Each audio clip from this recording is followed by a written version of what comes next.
My name is Bill Mayo-Smith, and it's my pleasure to introduce our 32nd annual Herbert Abrams lecture.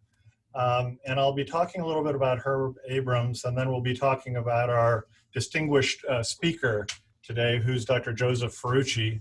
Joe, I see you on the screen. If you can raise your hand for me, that will be good. Okay, excellent. We're just doing a little AV check here.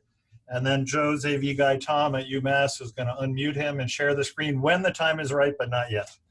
So Herb Abrams, we will talk about, is really a legend within Brigham Radiology. He's a physician, scholar, author, activist, and his career began in 1948 at Stanford. And in 1967, he was the first Philip H. Cook professor at Harvard Med School and the radiologist in chief at Peter Brent Brigham Hospital and Dana-Farber Cancer Institute. In 1985, he returned to Stanford for radiology in the Center for International Security and Cooperation. Herb was an international authority on cardiovascular radiology. He authored more than 200 articles, 7 books, including Abrams Angiography, which was the standard at the time. And he was largely responsible, I'm told, for the creation of Brigham Radiology as a leading academic department. Outside of radiology, Herb was an amazingly accomplished individual. He was a passionate advocate for international security and arms control. He was a founding vice president of the International Physicians for Prevention of Nuclear War. And that society won the Nobel Peace Prize in 1985 for all of their work. In addition, Herb was on the National Board of Physicians for Social Responsibility. And in an actually kind of a prescient way, I might add, in today's context, he had a special interest in presidential disability and the impact on society. And he was involved with this from his involvement with JFK's assassination. Herb was recognized by his peers, having received gold medals from the AUR and RSNA. And he was internationally recognized as a leader in peace and security as well. So this is the 32nd Abrams lecture in 2021, and it was established by friends and colleague and family in 1986. And Herb's son and daughter, John and Nancy, have been invited to, and hopefully are attending this Zoom call. And the title of this talk today is The History of Radiology in Boston and Beyond. And our speaker is Dr. Joseph Ferrucci. And let me say a few words about Joe Ferrucci, and then I'll be turning over the podium. Joe's talking about the history of radiology in Boston, but actually he's a very humble person, but Joe won't say this, but he's an integral part of history of radiology in Boston himself. He was a Harvard undergrad, a Tufts Medical School student. He was a captain in the Army. He was chief radiology resident at Mass General Hospital. He was a division chief of radiology at Mass General. He was former chair at Boston University and the University of Massachusetts. And I asked Joe for his CV, which was 78 pages, single-spaced with a small font. And Joe's had over 500 named lectureships. He's had over 340 peer-reviewed publications. He has awards, as my mentor Reed Dunnick used to say, too many to count. And I might add that he stopped entering things on his CV in the 1990s, and he's been going full tilt since that time. So one last thing, my personal exposure to Joe and how this came to be. Joe gave a talk at the New England Rankin-Ray a couple of years ago that I was fortunate enough to attend, and it was really impressive. And so I had asked him to give this talk for our Abrams lecture, which he graciously agreed to do. It was scheduled for April of 2020, and as we all know, COVID had happened. And so that was the reason it was postponed. I know Joe a little bit from being a resident at Mass General Hospital, and he was a division chief of GI. And Joe was fit, energetic. He always had a brisk gait, and he looked like he was going somewhere with purpose. And he often had his white bucks on at that time, and he'll tell you a little bit more about that. I will also share that, although he didn't mean it perhaps, Joe was very intimidating. As a resident, we were a little bit scared of Joe just because of his amazing accomplishments. So, as I said, Joe agreed to give this talk a year ago, basically, in 2020, but it was canceled because of COVID. I reached out to Joe in December to see if he might give it again via Zoom. And Joe said, in a very thoughtful way, he thought maybe this time had passed, and maybe this talk was not meant to be, given the pandemic, given Zoom, et cetera, et cetera. So I said, well, hold that thought. And I then back channeled with his chair, Max Rosen, because COVID's tricky, so we don't ever know what's happening. So I said to Max, is Joe okay? And Max said to me, oh, Joe's just fine. In fact, Joe's my most reliable faculty. He's working 5 or 6 days a week reading plain films out in the Wellesley office, and he's absolutely just fine. So Joe, we're so excited that you are giving this lecture to us today. And I deeply appreciate your tale you're about to tell. And what I'll do now is stop sharing my screen. And hopefully, Joe, you and your Tom there will be able to share your screen. And we will turn it over to you. And we have, Joe, just so you know, which is terrific, we have several hundred people attending this talk now. We're excited to hear what you have to say. And the attendees are not only from Brigham and Women's, but from Mass General, from BU, from Leahy, and from UMass, from many programs throughout Boston. So thanks again, Joe, for agreeing to speak, and we look forward to your talk now on the history of radiology in Boston and beyond. Bill, thank you very, very much. I must say I feel a little bit like Tom Brady. I'm too old for this, but let's do it anyway. I want to just extend my warm greetings to my many old friends at the Brigham. I know I'll leave some out, but in particular, Stu Silverman, Steve Seltzer, former chair, and of course, Giles Boland. It's an honor to be here today for the 2021 Abrams Lecture. And I'll just start with a couple of words. Some of these will be redundant about Dr. Abrams to what Bill said, but that's all right. Dr. Abrams was appointed the Cook Professor and Chair in 1967 and served as department chair for 18 years, now retiring 35 years ago in 1985.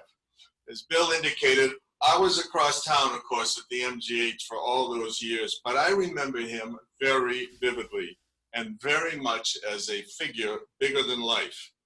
He was precise, vigorous, no nonsense, always aware of his leadership position and the demeanor it required. And he famously possessed the most perfect speaking voice ever known to man. Authoritative, persuasive, stentorial, just like a Harvard professor. He was recruited from Stanford to the Brigham at a time when he'd already achieved national recognition in angiography with a textbook that he had published in 1961 when angiography was not known very far or very wide. We had only started beginning doing angiograms at the Mass General in 1963 when he had already published his book. And it set the standard for the field of angiography for generations. And of course, it went through other editions edited by fairly well-known angiographers. Many names are familiar to you, of course.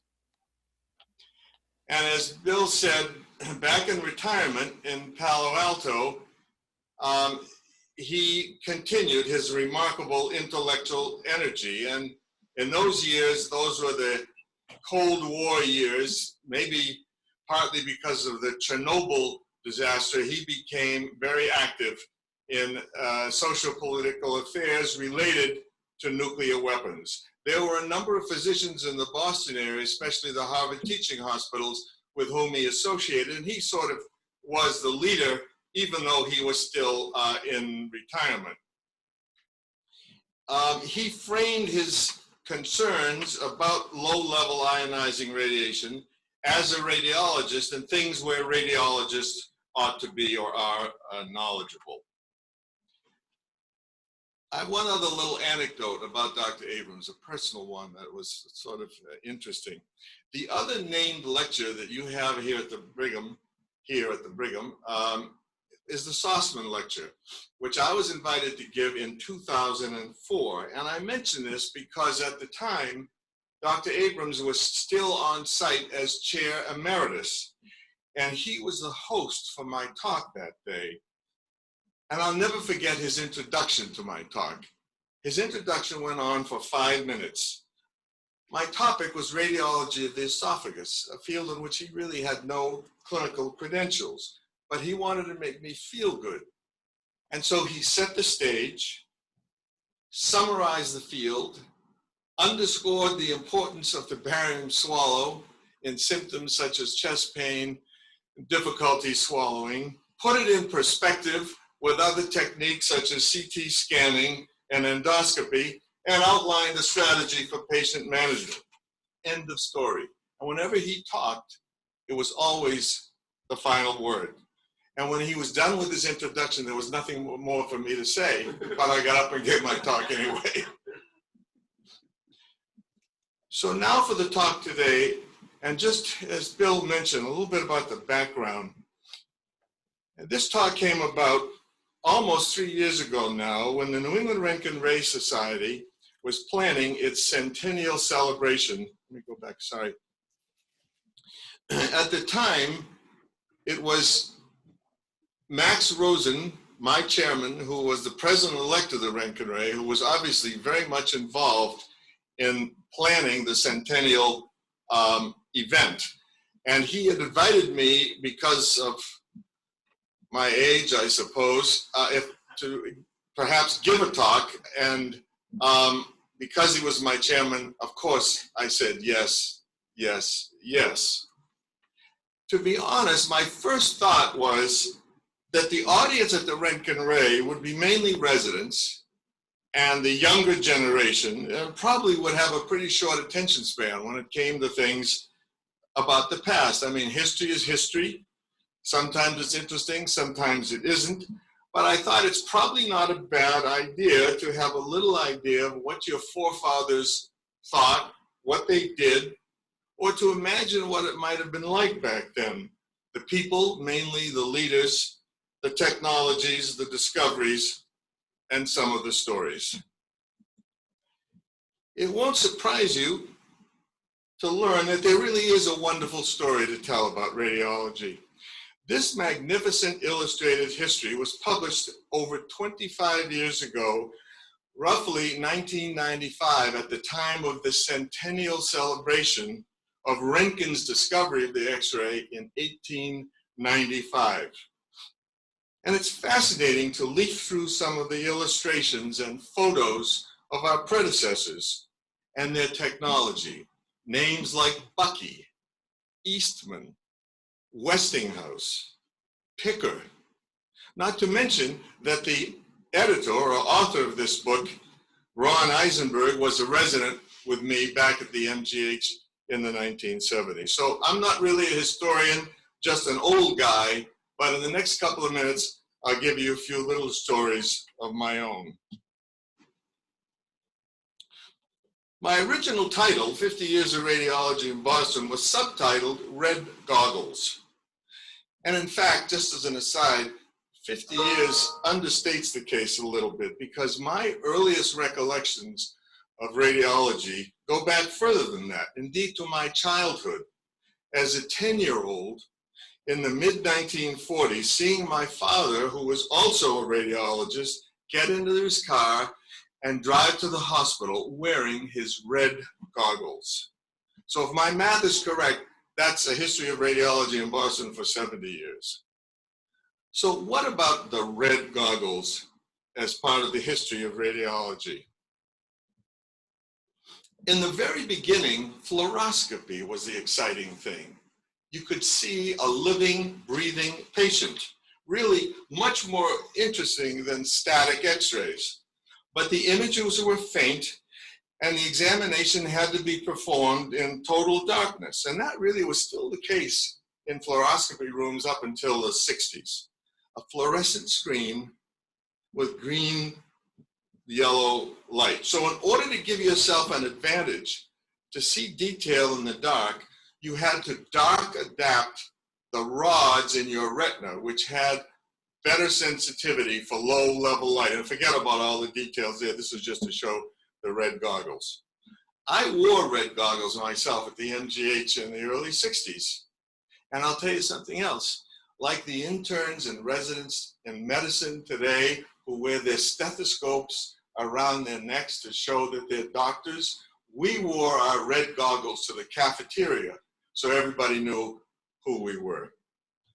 Unfortunately, or fortunately, a year or two after I started, we had technological improvements. We got mirror devices for image-intensified fluoroscopy, and then a couple of years later, real televised fluoroscopy, so you could see what was going on in a fully illuminated room. This guy, by the way, he's kind of wising around a little bit. He doesn't need these red goggles, but you get the idea. Of course, it's a truism to say that real history is more interesting than fiction, but the early history of radiology or x-rays is really entertaining. The x-ray always captured the public interest and its expectations and its hopes. And it was good for everything. Headaches, rheumatism, I don't know, flashlights, even furniture polish. More specifically, what about Boston? And these two austere fellows from the early days came only a few years after this wave of early excitement. Walter Dodd, first chair of radiology at the MGH, who started out as a hospital photographer, and Francis Williams, originally a general practitioner at the Boston City, now Boston Medical Center, who started what is acknowledged as the first radiology department in the United States, and then wrote the first textbook of radiology in English. And I'm a little bit partial, well, to both of them really, but to Francis Williams too. As Bill said, I was chair there for a while. And he was called America's first radiologist. Williams was a graduate of MIT, and so he had a physics background. And he and his brother-in-law, a Dr. William Rollins, who was a dentist in Boston, also had an interest in x-rays. And they were fascinated, and they experimented with them. And this shoe belonged to William Rollins. The exposure took 20 minutes. Imagine what his toes looked like. And this image was the first medical image published in America in February 1896. And of course, published in the Boston Journal of Medicine and Surgery, later to become, guess what, the New England Journal of Medicine. And these are some of Williams' early radiology reports from Boston City, a pleural effusion and a pneumonia in the right upper lobe. And of course, Walter Dodd, the photographer, who was shown in this history plaque from the MGH, is credited with taking the first radiograph in an American hospital of his own hand. He subsequently went to medical school, and in 1907 became the MGH's first röntgenologist. And by the way, that's what we called ourselves, röntgenologists, not radiologists, röntgenologists. And that was the name that stuck and gradually was replaced by the term radiologist in the 50s or 60s. But Dr. Dodd, unfortunately, was not aware of the hazards of ionizing radiation and continued to do experiments taking pictures of his hands until he developed radiation burns and then skin cancer. He wound up having some 50 operations to remove fingers and parts of his hands, and he died of skin cancer in the year 1916, one of the true martyrs of our specialty. So what did we look like back then? This is the year-end MGH faculty and resident photo. I'm going to tell you, in 1965, after my first year of residency, here I am. You don't recognize me because I have dark brown hair. And notice the quaint custom of all white dress, as Bill said. White shirts, scrub shirts, lab coats, white pants, and I did wear white bucks for quite some time. Here's Larry Robbins, a great chair, but also this distinguished fellow standing right near me, the legendary Felix Fleischner. He was with us at the MGH for a year or two, and I got to work with him quite closely, mainly related to barium work. And that, without doubt, brings me to one of the greatest highlights of my career. And that is, because of the rise of Nazism in the 1930s, the Boston radiology community was unique among American cities to be graced by the immigration of 3 already famous German radiologists. Legendary names now, of course, Felix Fleischner, Alice Ettinger, and Richard Schottky. And they were drawn to Boston, of course, because of the Harvard reputation. Fleischner went first to the Brigham, and then to the BI, and finally to the MGH for the last year or two. Schottky, again, first to the MGH, and then to Mount Auburn, and Alice Ettinger to the Pratt Diagnostic, AKA Tufts. And I, myself, had the very great honor and privilege to know them all personally. They all had a strong interest in barium and in GI fluoroscopy, because that's what radiologists did in the 50s. I mean, we didn't have angiograms. The thing that you did was barium fluoroscopy in terms of active procedures. So I learned really a lot directly from them. Dr. Ettinger first. Her claim to fame was that she brought the first fluoroscopic spot film device to America. And she did the first GI tract fluoro spot at the Pratt Diagnostic. Later, she served as radiology chair at Tufts for 25 years at least. A wonderful, gracious, warm woman who was beloved by generations, and I'm not at all ashamed to say by me too. Schottky, of course, and the ring. And as we now know, a common cause of episodic dysphagia, difficulty swallowing, and occasional food impaction. And the classic symmetric shelf-like indentations indicating the mucosal ring and always marking the squamo-columnar junction with a small hiatus hernia below, never very big. And Schottky's contribution was to define or develop the special maneuvers which allowed you to demonstrate the ring. And that was very specific, a deep breath, full barium bolus in the prone position. Not upright with fizzies and fast spot films, but careful, focused, prone, deep breath with a full bolus. And if you see a hernia and it's bigger, it's not a Schottky's ring, or as he used to articulate it, Schottky ring. Phil. Another example, even tighter ring. And here's another view. Here's the mucosal junction, the B line. And here there's a higher narrowing called the A line, which is the muscular lower esophageal sphincter. And this histologic slide shows the muscular thickening at the A line and the thin mucosal junction at the B line.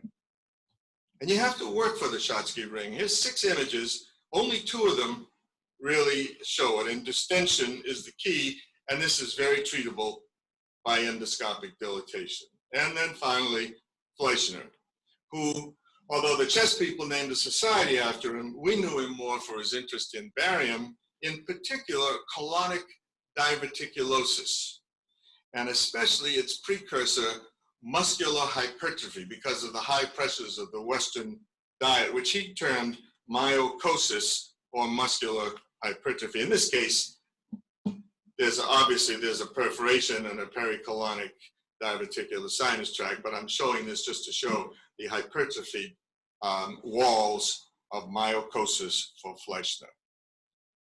So these 3 great German professors, they all had strong accents and stronger personalities, and collectively they lent an authority, intellectualism, and gravitas to the Boston radiology community, which we were very fortunate to receive. I'm going to change topics now and talk a little bit about the tools of our trade as it was in past eras. And first, the portable. A few anecdotes. I mean, we do a lot of portables now, all in the ICU for the most part. But my father did them too, with a box like this. And I remember helping him. He would put the box in the back trunk of his 1946 Chrysler, and I would go with him to help him carry things, including the cassette, usually to a small apartment. Some little old lady had fallen and couldn't walk or couldn't breathe. We'd take the film back to his office, develop it in the darkroom with wet tanks and a heated drying box. Just as an aside, I mentioned the word cassette. All unexposed films were housed in light-tight steel cases, cassettes. Big cassettes for big films, small cassettes for small films, and carried under your arm from the x-ray room to the dark room. This is the only cassette I could find here nowadays at UMass, and this is actually a cassette for the computed radiography plate. The original cassettes were much thicker and much heavier, but this is just so you can see what a cassette is. And then there's the film, the x-ray film and the hanger.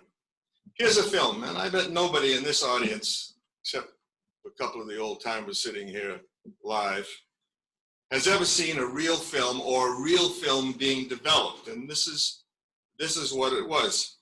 Small films for hands and feet, middle-sized films for extremities, humerus and femur, and big films for a chest, 14 by 17, we used to say, for a chest, and hanger sizes to match, big, middle, and small hanger sizes with clips at 4 corners to fix the film as it goes into the wet tank. And here's a picture of a wet tank, not an old one, a little too new and a little too clean and neat, but just so you get the idea how these films would be hung into the developer solution, and then they'd be removed and hung in some type of a air heated fan dryer system. And if someone wanted an immediate read, of course it's a wet read before drying out. Not a stat, but a wet read. And the concept wet read is our brand name, our logo as radiologists, and we should remember that and keep that, even though it's a little bit of an anachronism.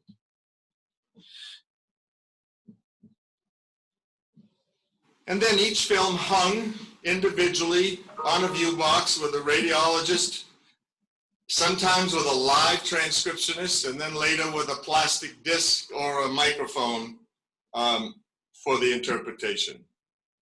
Then in the early 1970s, life got a little bit simpler as film alternators were introduced. You would have 4 illuminated panels on a 20 to 30 frame moving alternator with a foot pedal at the bottom. The films would be hung by the film library clerks, and then you'd sit down to read them.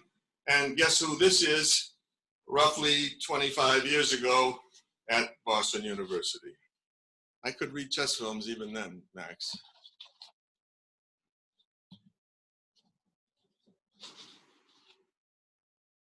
Let me go back. And where did all these films go?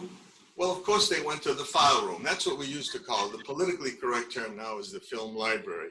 But it used to be a very busy place, really the hub of the radiology department.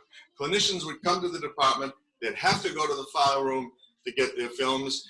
And the file room clerks were very busy people. Sometimes it looked like organized chaos, but somehow the file room clerks almost always could find the films when they were asked. Nowadays, we don't see much activity in the film library, just an occasional disc being uploaded or downloaded, but so be it. And I just show pictures. These are here from UMass, of course. Another word about films, or hard copy as we now call them, because films and film jackets were the bread and butter of our daily lives. Simple jackets at first, but then with more numerous cross-sectional images, the master jacket concept came into being with separate subfolders for the subspecialties, neuro, bone, chest, et cetera, with patient record numbers color-coded on the side. And you could never sign out the master jacket. That had to stay in the film library. And by the way, just think, with hard copy films, how in God's name do you find a way to have your own teaching collection? It was a big deal. You had to sign out the films, get a technician to copy the films, then store them in your own jackets. I will confess that at one time, I had 3 big steel film cabinets in my office. I had to get a little extra office to store them, but that's the way you had to do it in those days. Just another little aside about films and images that nobody ever thinks about today. And an insight from the real world of how radiologists delivered their product, namely images, and especially to other doctors in the hospital. What I call life's little miracle, the radiologist helper, the Gordon projector. Here's the problem.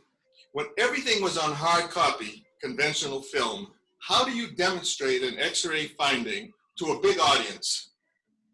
Grand rounds, such as this: a collapse right upper lobe, C. diff colitis, or God forbid, high attenuation blood on a head CT scan. In our own departmental conferences, we would always get up and go to the front of the room to look at the findings. But you couldn't do that in medical or surgical rounds. So you think a chair of medicine or surgery is going to get up and look? Of course not.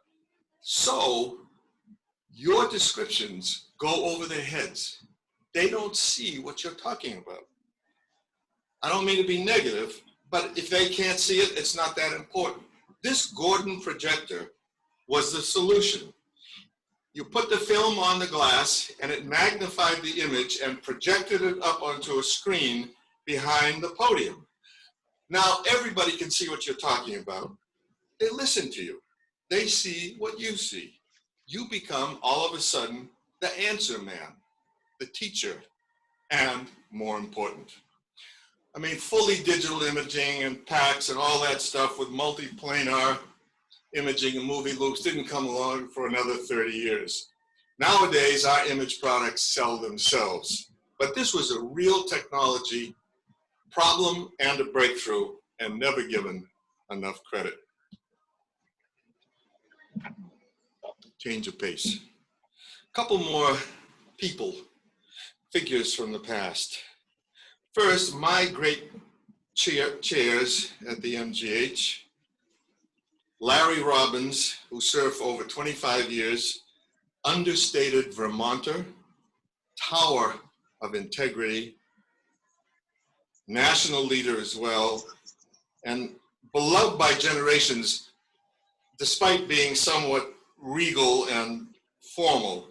And at our daily residence conference, it would be a packed house, small room, standing room only, and the only way we would know that Dr. Robbins was in the room was we would hear his cigarette lighter go on in the back of the room.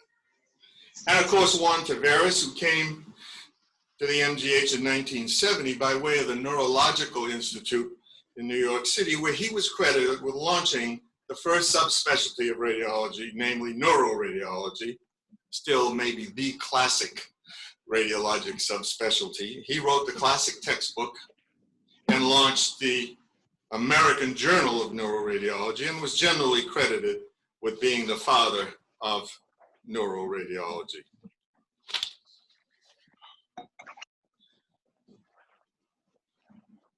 I'll mention a little bit of hubris that at the end of his career, he also authored a broader loose leaf text of all diagnostic radiology with a junior editor whose name shall be forgotten.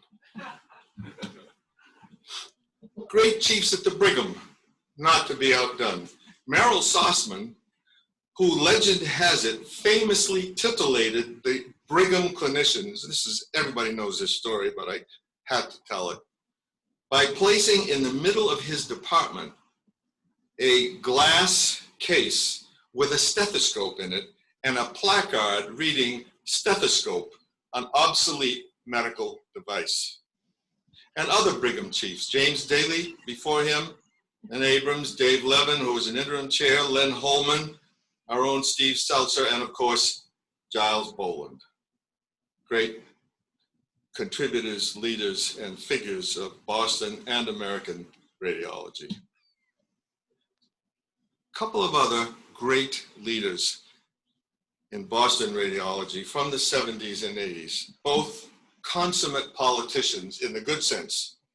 Stan Wyman of MGH, who served as president of the RSNA and the Mass Medical Society, and served his country in World War II, and famously, while working in North Africa, took a chest x-ray of Winston Churchill, who was recovering from pneumonia.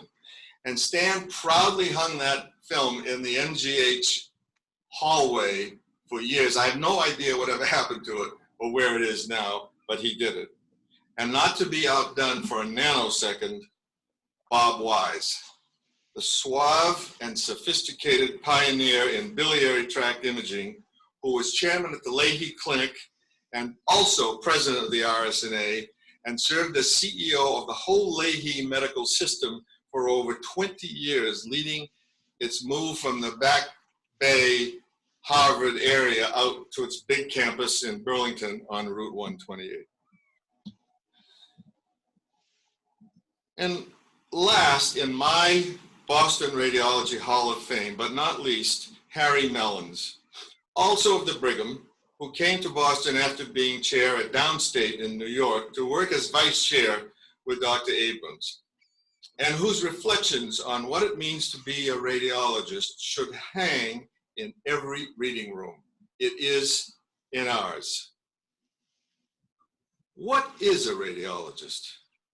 A radiologist is a clinician who has sacrificed one of the greatest glories of the practice of medicine and its greatest responsibility, the daily contact with the ill and their families, in order to concentrate more on the essence of our profession, the pathology of the living.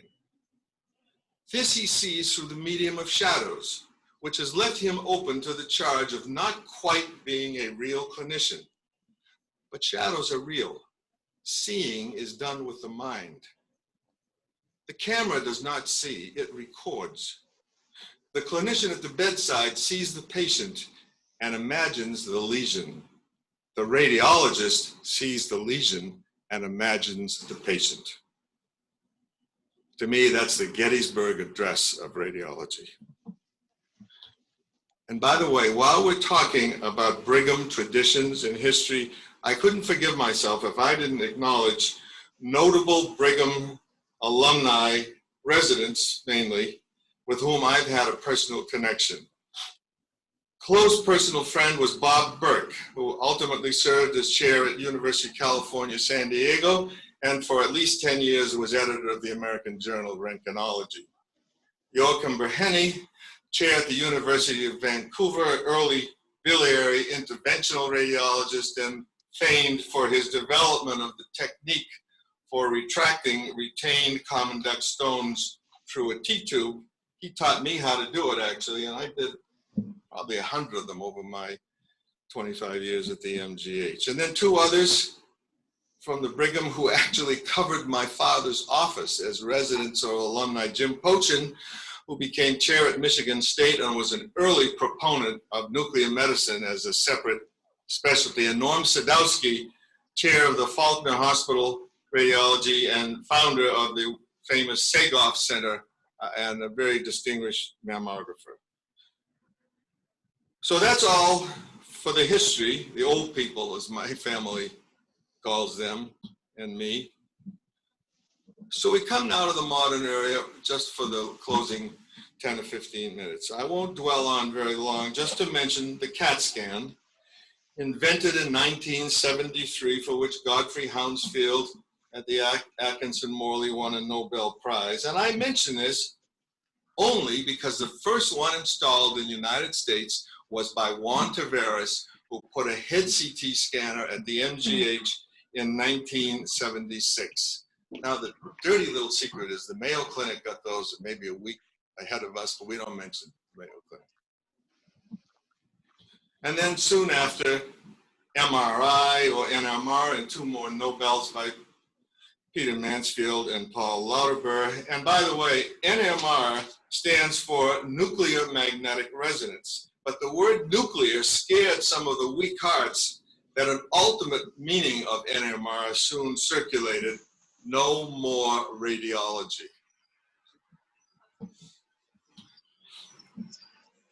But CT and MRI brought profound changes to medical care, as we all know.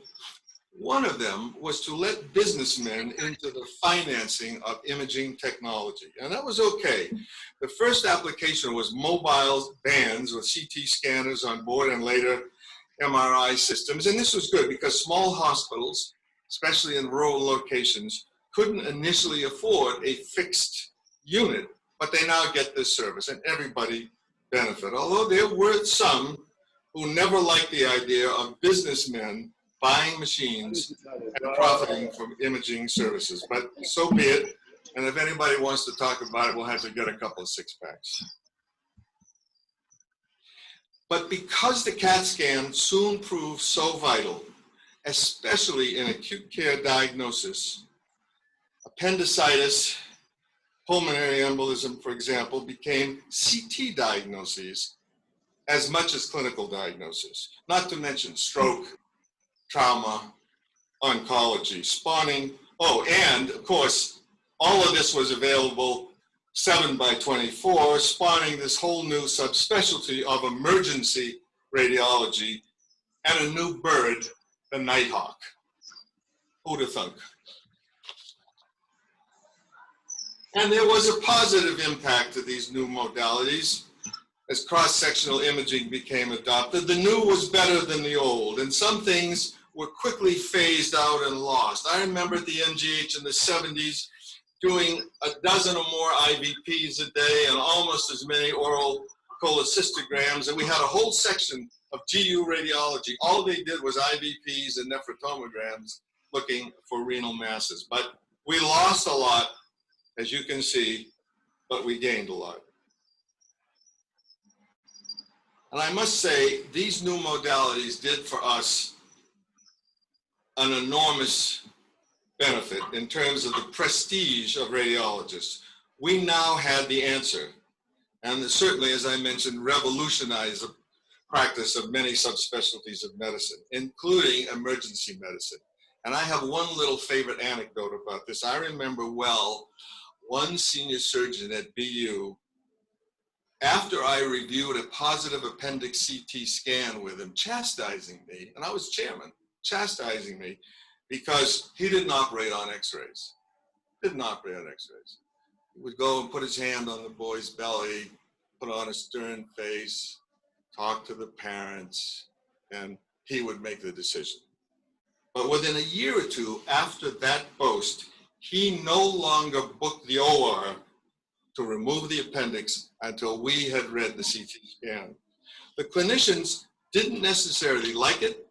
They didn't give us credit necessarily, but we knew it and they knew it, and eventually the best hospital administrators knew it too and bought us the equipment. And then the new modalities evolved further, affecting diagnostic imaging, intervention, and workflow. And you can read all of these derivatives as well as I could read them, but workflow sort of evolved from these new modalities as well. Of course, everything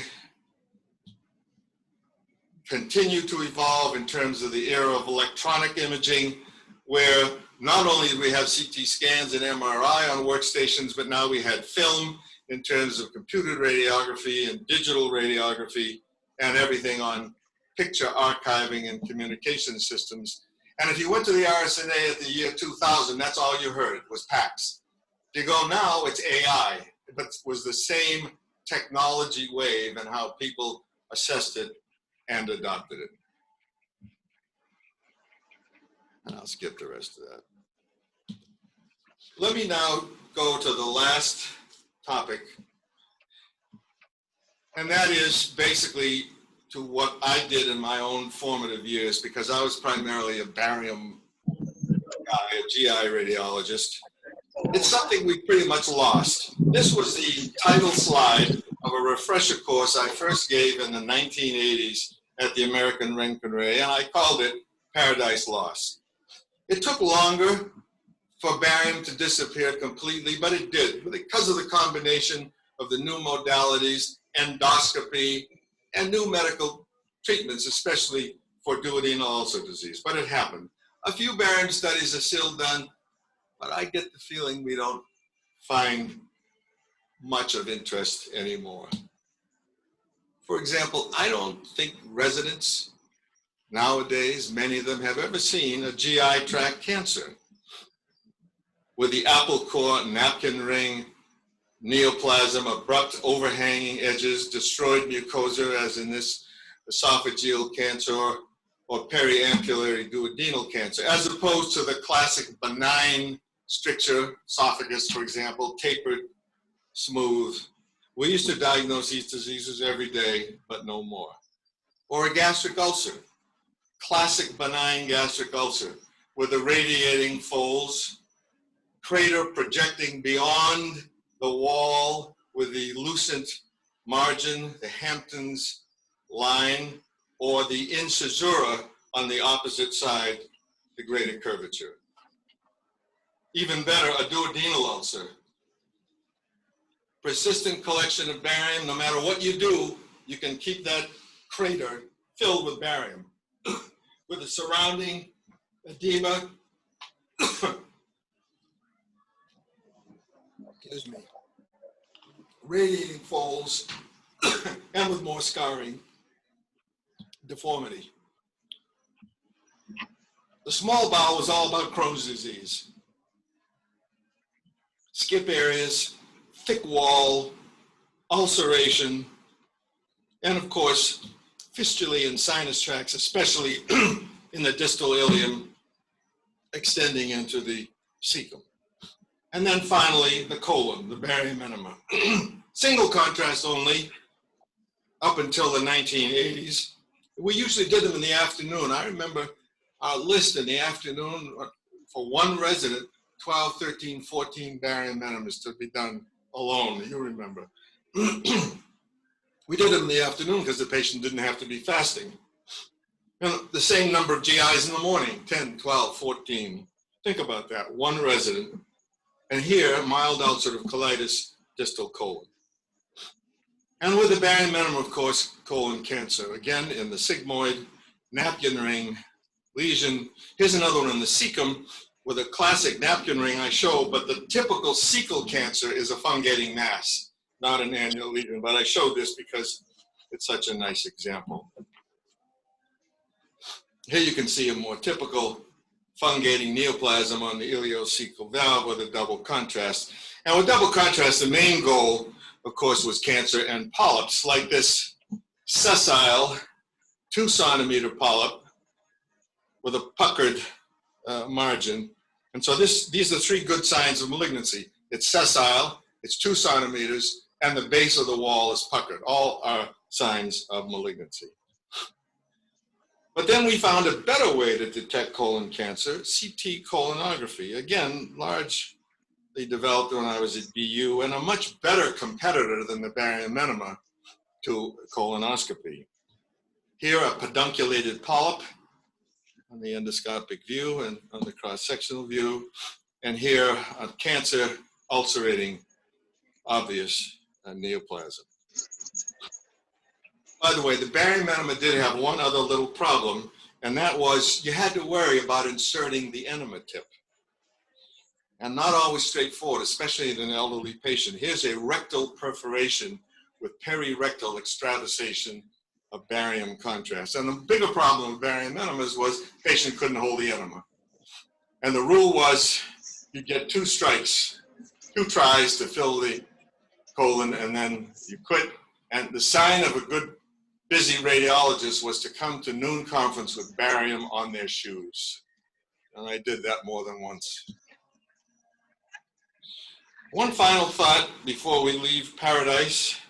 about other good things, largely developed in Boston, was interventional radiology of the abdomen. Not catheters and vessels, which was the province of the angiographers, but in 1976, we got hold of the so-called skinny needle, the 22-gauge needle. We had a Japanese professor visiting us from Chiba, and it was safe, so we told people. And we used it first for transhepatic cholangiograms, and then for biopsies and fluid drainages with our new ultrasound and CT technology. Then we graduated to percutaneous fluid abscess and fluid aspirations.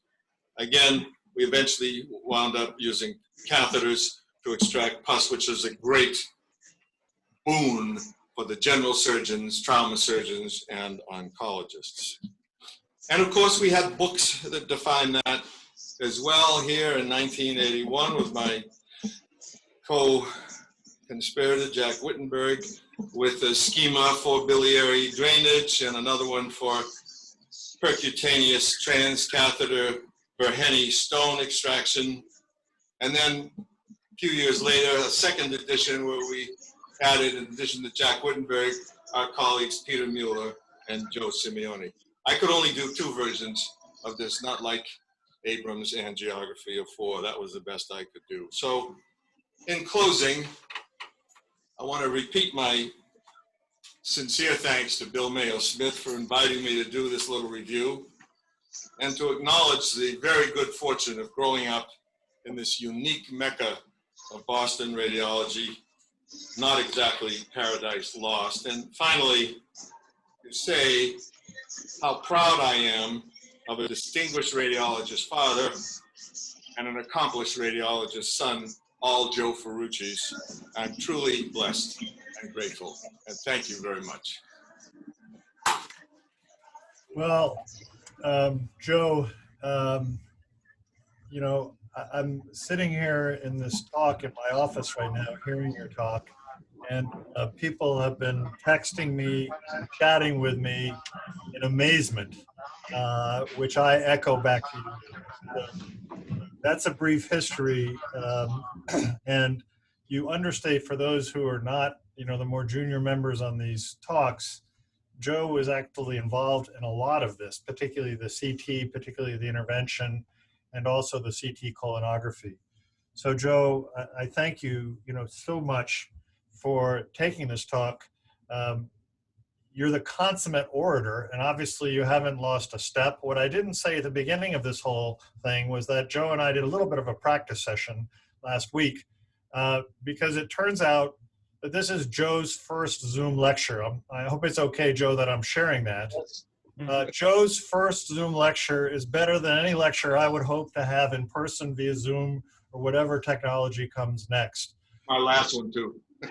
I really, really appreciate it. We've had over 200 people on your lecture here, Joe, just so you know, including from across the city, all the chairs of the major departments in town.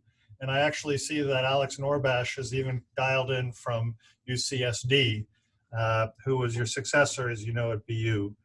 So, you know, I thank you once again for participating in this. Joe, you certainly were up to the task.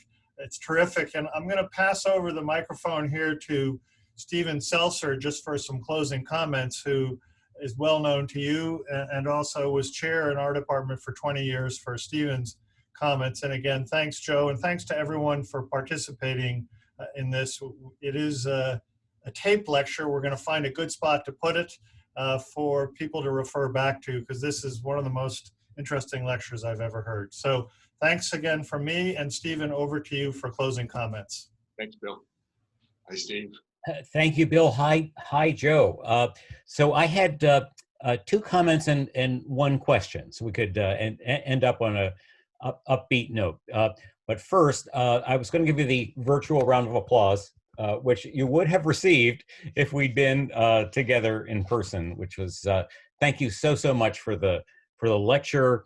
Thank you so much for your lifetime of amazing contributions to our field, and a personal thanks from me for your friendship and guidance and I used to be an abdominal imager, and I learned a lot from you and colleagues. So I very much appreciate it, and we're so happy that Bill was persistent to help figure out how we could do this. Second general comment was we'd like to talk around here, and I'm sure you do too, about the long gray line of tradition, which is adapted from West Point. We just keep plugging in there, right? And what a great story that you've told about the 100+ years of the long gray line of tradition of innovation and excitement in the Boston community about this new tool and how it's changed all of our lives in a very positive way, which is wonderful. Thank you. Second quick comment.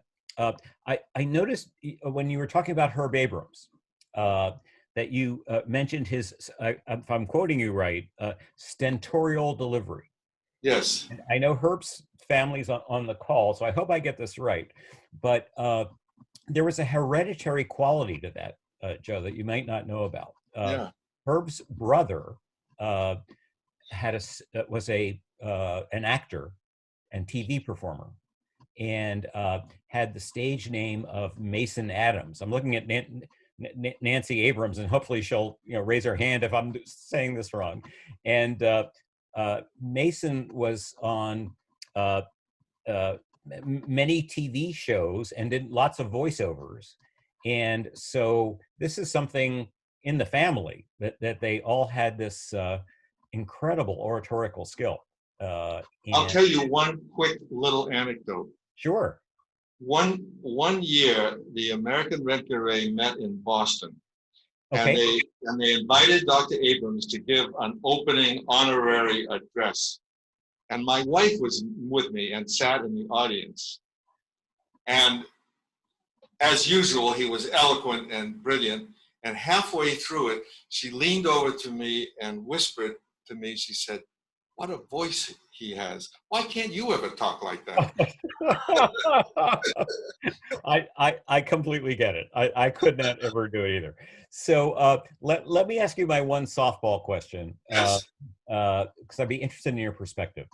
In this lineage that you discussed, we moved from a long era where we had one image at one place at one time. And it was legendary in my early career and for much of your career that the radiology department was the center point and the initiating point of clinical consultation, because you had to come down to radiology to actually see the diagnostic images. And certainly good news, now we have any image anywhere, anytime, through technological innovation. And we've gained something and we've lost something. There's no rationale any longer for our physician colleagues to come and spend time with us. They may send us an email, or a tweet or whatever. And I have mixed feelings about this. I mean, I love the technology. There's absolutely nothing wrong with that. But I understand the trade-off that this technological advancement has given to us. And also, as you pointed out, the risks that, the images can go anywhere in the world in microseconds. So I was just interested in your perspective. Is where we are now a better place, a worse place? Is there a way to synthesize both the technology and the good old days of the radiologist acting as the consultant to the referring doctor? Are there any best practices that we should know about? I wish I was that smart, Steve. I Oh, go with the flow. I mean, I like to order my socks over the internet, but I like to go to the mall and look around myself. It's the same sort of dichotomy. Right. All right. So we Thank you very much.